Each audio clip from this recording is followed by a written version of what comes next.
Seguimos hablando de Compromís. Su compañera de grupo, Mónica Oltra, ha protagonizado en los últimos meses ciertos actos que han llevado bien a la repulsa o bien al apoyo, ¿no? ¿A usted considera que son correctas, acertadas? Lo de la camiseta, lo de el lío que tuvo con los diputados populares, ¿eso a usted le gusta? ¿Le da igual? ¿Lo apoya? Nosaltres estem fent una oposició constructiva i rigorosa i hem demanat informació, transparència, factures i el Partit Popular no dona. Pero no le hablo de eso. No, le hablo de las acciones. No de lo que piden, de las acciones. A mi el que em va preocupar és que per tercera vegada consecutiva el president Camps no vinguera a les Corts Valencianes a donar la cara, com era la seva obligació, i a sotmetre's a la sessió de control dels diputats de l'oposició. Això és el que em preocupa.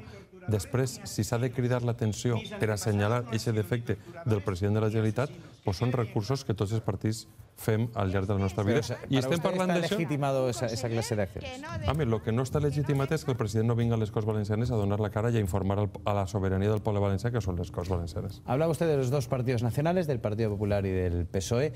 Dicen que aquí el PP ha fagocitado ese regionalismo, porque tampoco es una comunidad valenciana históricamente, por decirlo de alguna manera, tampoco vamos a alargar mucho el tiempo en la historia, nacionalista de per se, y sí regionalista, ¿no? Al menos eso se dice, eso se comenta, que hay más sentimiento de valenciano, sí, pero español también, ¿no? ¿Usted cree que el PP ha fagocitado ese sentimiento de regionalismo, por catalogarlo de alguna manera, y que el Bloc, por ejemplo, que es el único que tiene ahora fuerza parlamentaria, tiene que buscar otro espacio o a lo mejor no hay más espacio para el nacionalismo?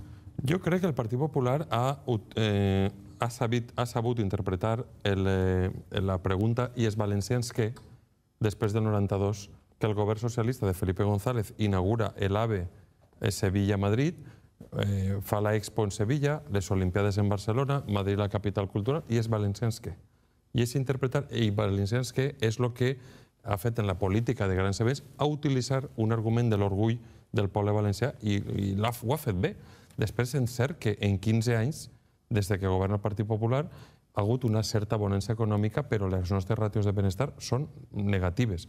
Falta llits hospitalaris, falta escoles, tenim una situació difícil. No és